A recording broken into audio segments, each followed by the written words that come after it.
53 podcast back again. We are doing preseason predictions. We went through all the divisions. We talked about conference leaders a little bit. Now we're going to get into what our playoff predictions are going to be. So we're going to talk about the AFC and NFC Championship games. Who's going to win those? Who's going to go to the Super Bowl? Who's going to win the Super Bowl? And then do individual players of the year as well. So we're talking MVP, offensive rookie, defensive rookie, sack leader, receiving leader, who's going to lead the league in passing, all that fun stuff. And we're going to start with the team awards and then go into individual awards. Jason, back again after just breaking down all the teams. Anything you want to lament on from our last 40 minutes of talking before we get into it? A lament on? No, that was the most exciting 40 minutes I've had all season. All right, I love it. Well, let's Let's go, it. baby. Let's do NFC first. So Yeah, let's do it. We already talked about the teams that are going to win the division, roughly about the teams that are going to win the wild card games. But now we're talking NFC Championship game. Who are the two teams that are going to represent the NFC in the NFC Championship game?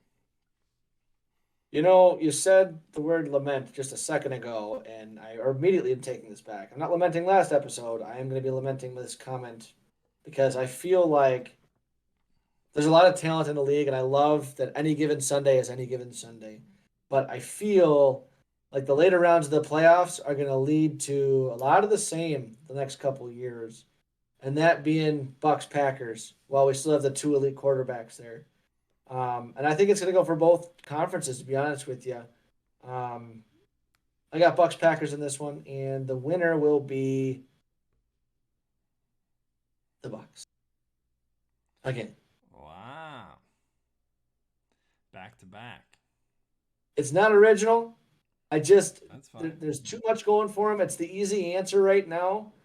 If I wanted to be a hardo, a homer, I could make up some great story, but right now, I mean, you might as well stop betting against Brady until he proves otherwise, right? Yeah, man, I think that's fair. I am actually going to go different. I'm doing two different teams from last year.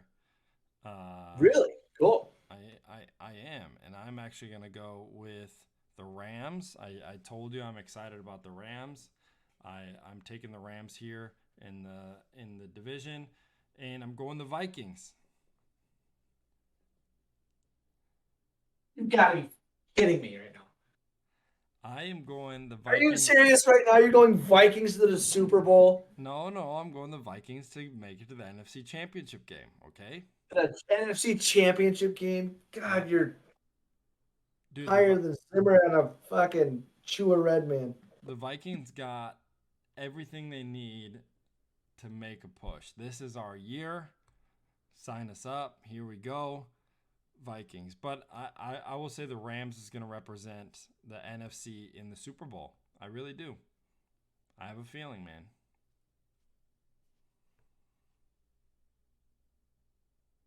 No comment. All right, cool. Well, let's go. I am literally speechless. Let's go to the AFC then.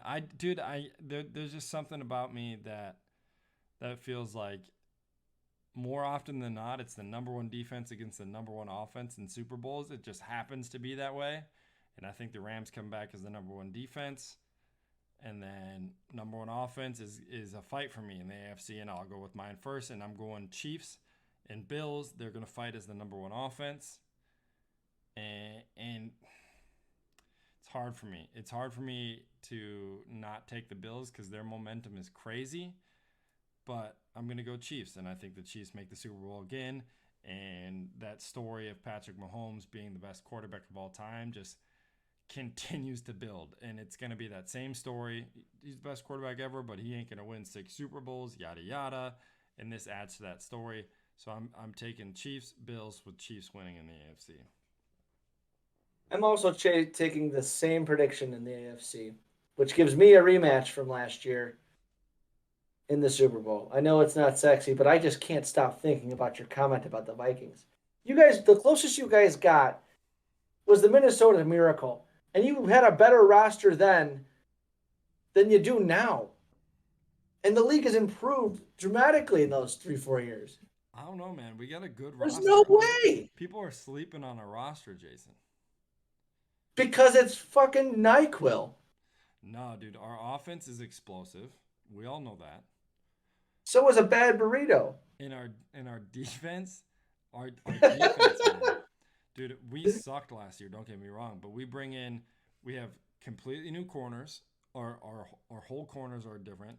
We bring in Xavier Woods to play alongside of Harrison Smith, which doesn't sound like a big thing, but a veteran guy next to Harrison Smith will make Harrison Smith that much better because he was out of position so often last year trying to make up for the mistakes of the other safety.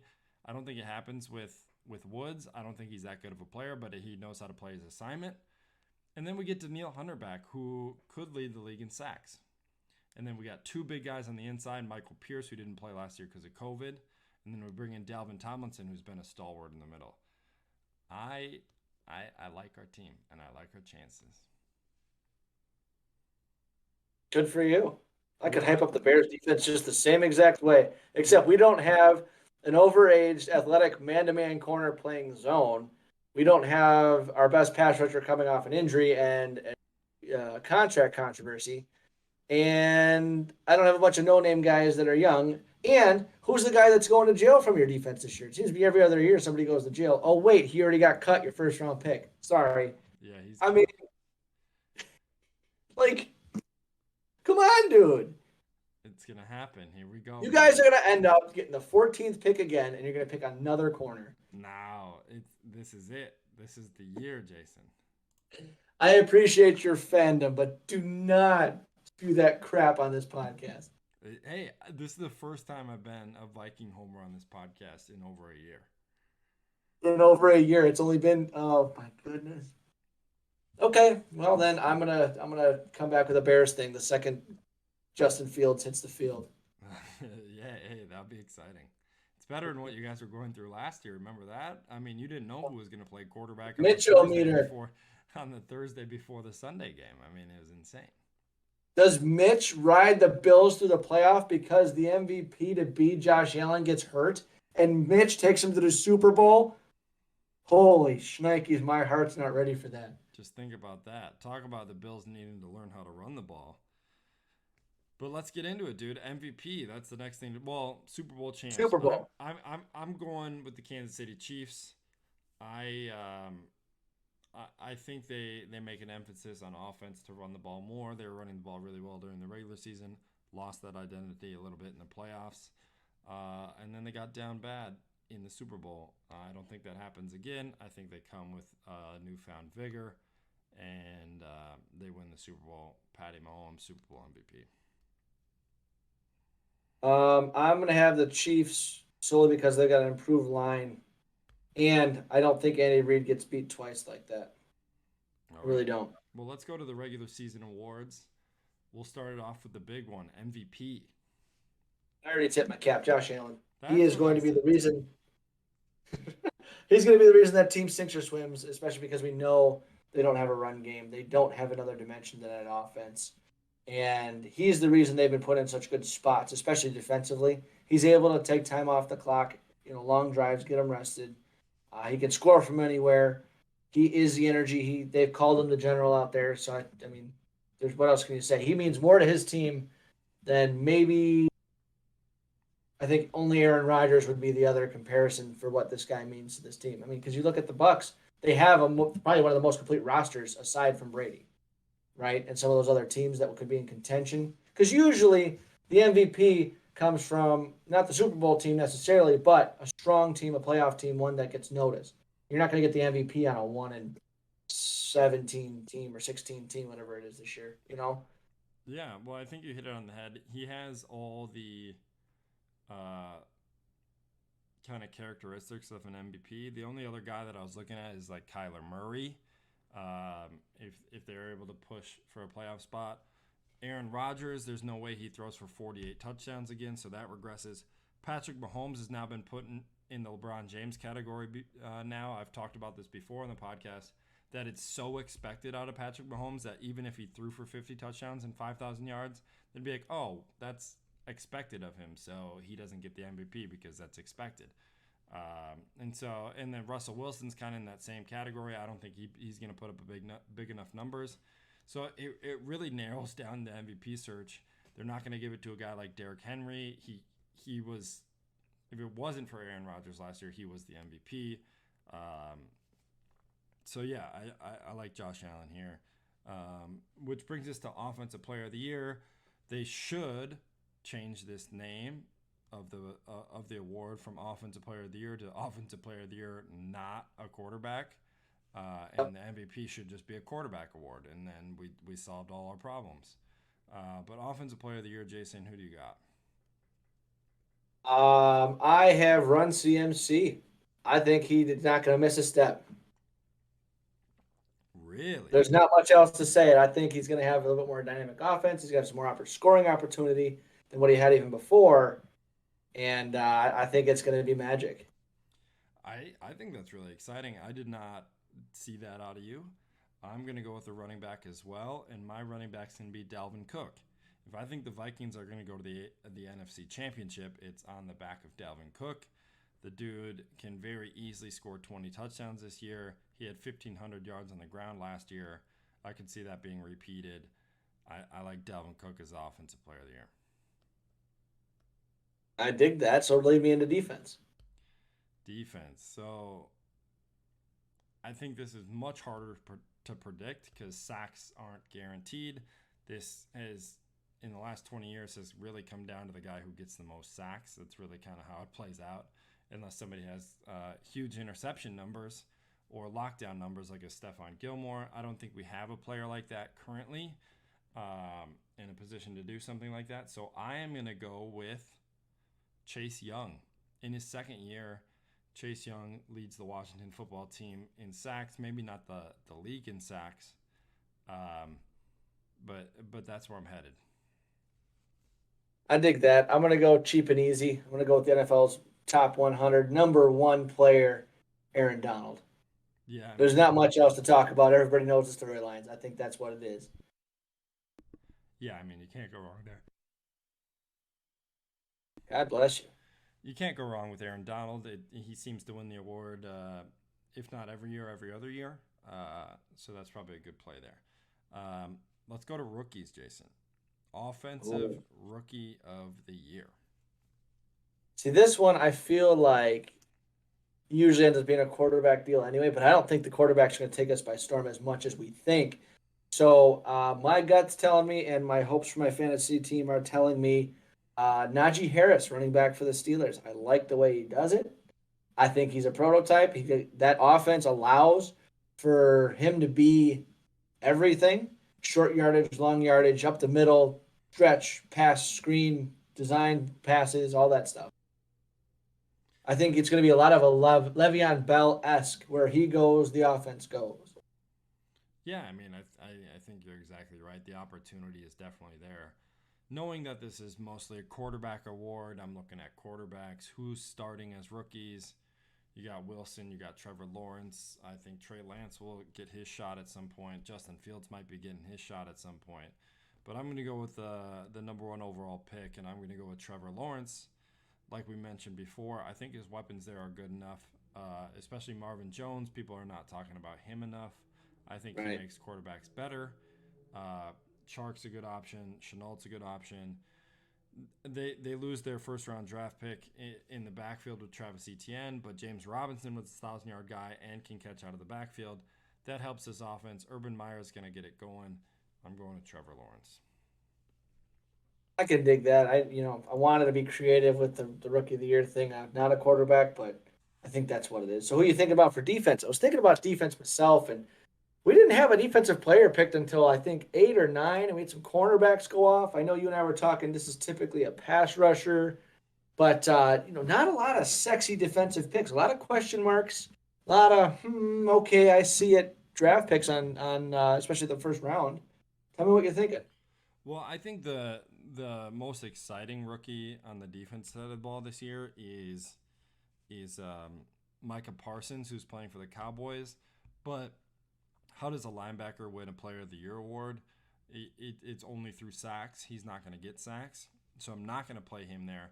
I'm actually going to go with a guy who got a pick 6 in the preseason against the Vikings, and that's Patrick Surtain II for the Denver Broncos. See, I dig that. That'll be fun, especially because that scheme allows a lot of freedom and a lot of highlights for those defensive backs. Obviously, the Bears fans know that when you had Fuller, Bo Jackson on prime seasons, and Prince Amukamara, that type of thing. I think it's the same type of highlight he's going to get, knowing he's got secondary help um, with Justin Simmons at the back end. So I can see that. Well supported cast. I think he's going to have opportunity.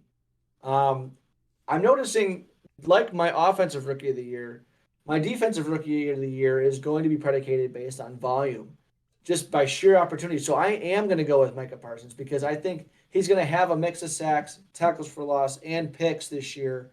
One, because of that, he'll be on a big stage because he's on Dallas, and it's a big hole to fill. Or it's a big hole to fill. But I think at this point, if he plays well, it's going to be exponentially better because we know how big of a travesty that defense has been for so long. He's going to look like the second coming if he has anything close to even a Pro Bowl year. I think that's fair and respectable. I think the way that comes to be is in the interception category. Right. If the kid gets 2 or 3 picks, it's almost signed, sealed, delivered. But that's where I see it. He needs to make turnovers to make that happen. Turnovers for sure. A couple of forced fumbles, lay the wood. That's right. Well, let's go into some yardage things. So we'll go to the passing leader. We both said Josh Allen as our MVP. Is that who you're going to follow up with as the passing leader as well? It is. I think it was close between him and Mahomes, but knowing that Mahomes, they're gonna get ahead. They're gonna try and focus on running the ball. We know the Bills aren't going to do that. So I think again another volume thing. I think it's the most talented, strongest arm, good receiving core, most opportunity. Josh Allen. Yeah, I think that's fair. I have Josh Allen penciled in here too, but if we're being honest, Matt Ryan could still very easily win this award. I was thinking of him too. He was my number 3 because I think he was second in passing yards last year, and he very easily could win it this year because just throw the rock. You're going to be down a lot. Throw it around the field, Where do you end up going for the rushing yards leader this year? I have a feeling you and I are going to be in tandem on this one just because of your previous hype, but where are you feeling? Well, it's hard not to go Derrick Henry. He's going to get the most attempts if he stays healthy, but I'm going Devin Cook. 1,500 yards last year. He can do it again this year. Derrick Henry is a guy that I was thinking about. Nick Chubb, if he's healthy, is the guy that I was thinking about. But I'm going to go with Nick Chubb. Delvin I love his talent, but knowing he's going to split, that kind of shies me away. I went with Devin Cook this year, too, for the rushing yards leader, knowing that he was banged up at the end of last season, so he missed out on some carries, too. I think he can be more explosive than Derrick Henry, but I don't know if pure yards, I think Devin Cook has more of an opportunity for that. Yeah, I feel you there. Receiving leader, Jason, let's hear it. I'm going to go with Tyreek Hill. Last year was a guy out of nowhere. I think it's happened the last couple of years, but Tyreek Hill, most explosive, going to have a lot of opportunity again because there is no true number 2 wide receiver. Is it going to be Demarcus Robinson? Is it going to be Mecole Hardman? We know Travis Kelce is going to take targets. We know they're going to try and push the ball downfield a lot. I think he's got the best opportunity to do so. So I'm going to stick with the logic on this one. I'm going to go with Tyreek Hill. Yeah, man, I think that's fair. I think that's fun. I think Travis Kelce has the potential of being the receiving leader as well, which would be insane. A tight end leading that category. Tight end, baby. But I'm going to go with Stephon Diggs. He led it last year with his first year in the Bills offense. I think it only gets better. Contested catches, he's got it. Deep balls, he's got it. Short screens, he's got it. Dude can do everything, so I'm going to go with Stephon Diggs. I can dig that. Keep it going, right? There's nothing that says he's going to slow down, especially given the volume. I don't think Beasley or Emmanuel Sanders cut into that production at all. Gabriel Davis? No. I think you've got a good shot there. I was surprised. I hope so. I drafted him in the fantasy league that you and I aren't in. There you go. Well, I think a guy like Gabriel Davis it was surprising that him and Emmanuel Sanders didn't get drafted in any of my leagues. Really? That is interesting. Well, let's flip the defense quick. Where are we at with who do you see to be the sack leader this year? That's always a Well, fun one for me. well, I went with my defensive rookie of the year, or sorry, defensive player of the year, and was the rookie of the year last year, Chase Young. I think you got to have like 16 sacks or more to win this award. I think he has the potential of doing that. So let's go with Chase Young. I can dig that. And you're right. Usually, well, this year the league keeps on changing just how quick these passes are coming off and a lot more guys switching to guns. So last year, here are our top 5 sack leaders. You ready for this? I'm ready. Tied at number 4, Hassan Reddick and Zadarius Smith both had 12 and a half. Tied at 2, Aaron Donald and Trey Hendrickson had 13 and a half. Our sack leader last year was TJ Watt with 15. Isn't that nuts? Because we were talking about like J.J. Watt had a couple of 20 sack seasons. Michael Strahan set the record above 22 or 25 or whatever it was. It was something nuts. Right. So this year, my sack leader is going to be a guy who is actually number 6 on that list with 12 sacks last year. It was Myles Garrett. Why I think this is because I think he's a stud. I'm obsessed with his workout videos and just how ripped he is as an individual. I also am not going to discredit the effect the signing of Jadeveon Clowney is going to have on this roster because Jadeveon Clowney is a menace. He is great in the run game, which will take some pressure off of Garrett. He's good at getting pressure, but he is not good at getting sacked, which means he is moving the quarterback off the point, and there's going to be more for Myles Garrett to clean up. Myles Garrett, 2021 sack leader. Yeah, I think that's fair. I mean, if we didn't mention him in this category, it would have been kind of insane. Right. I also like the second-year guy, Brian Burns in Carolina. He had 9 sacks last year. He has a potential to do a lot more. We'll see what happens there. Who else? Jason Pierre-Paul. No. But where did he finish last year? 9.5. 9.5. Yeah, that was No. Your boy Leonard Floyd. 10.5 sacks. Oh my gosh. No, he's not going to outsack Aaron Donald in that defense. There's no way. You just can't. But I dig it. So we've got one more category for non-QBs, which I'm really excited to talk to you about. Touchdown leader that is not throwing touchdowns. So overall touchdowns scored by a player that's not a quarterback. Who are you thinking? I have 2 names in mind, and I'll say them both because they play different positions. My first. Before you do that, who was it last year? Was it Kamara? Probably he had 21. 21. Yeah, because he's probably last year he was the epitome of versatile. Well, he had 6 in one game against the Minnesota Vikings on Christmas. Merry Christmas to me. And you think that team's going to the fucking championship game? That's right. Mail me whatever you're smoking, dude. I'm into it. Well, I'm going with, at the running back position, Devin Cook. It just aligns with everything else I've been saying. Sure. And then at the wide receiver position, Tyreek Hill. Tyreek Hill. Had 15 last year. I think 12 of them came in the red zone. They find a way to get him the ball, and he knows how to find the end zone. I think he has a potential to score like 20 touchdowns. That's crazy. And that'd be overall. He could return one. He could run one in. Yeah, well, that's interesting that you took Cook here just because I'm seeing a comparison between your offensive player of the year and the touchdown overall leader because mine's going to be the same. I have Christian McCaffrey being the overall touchdown guy between rushing and receiving touchdowns. I think with a better quarterback play, that offense is going to open up, and he's going to get more opportunity even than he had. Not volume, but just quality. So I think that that's why CMC is going to be our touchdown overall leader. Yeah, I think that's fair. How about for the last one, Jason, and this kind of ends our preseason predictions. And I think we take a lot of emphasis on this one. Last year, we saw Kevin Stefanski go to the the Browns and bring them back to relevancy and actually winning a playoff game, and he won Coach of the Year. Is there a coach this year that you could see taking a mediocre team and making them good and then winning this award, Coach of the Year? I do have one, and I've got one more proposition, one more question before we wrap up this after we wrap up the Coach of the Year, before we wrap up the episode. I think Brandon Staley of the Chargers has the best opportunity to win this. You got a team on the verge. You've got everything momentum your way. You've made some great moves. A team that knows offense and has some returning defenders.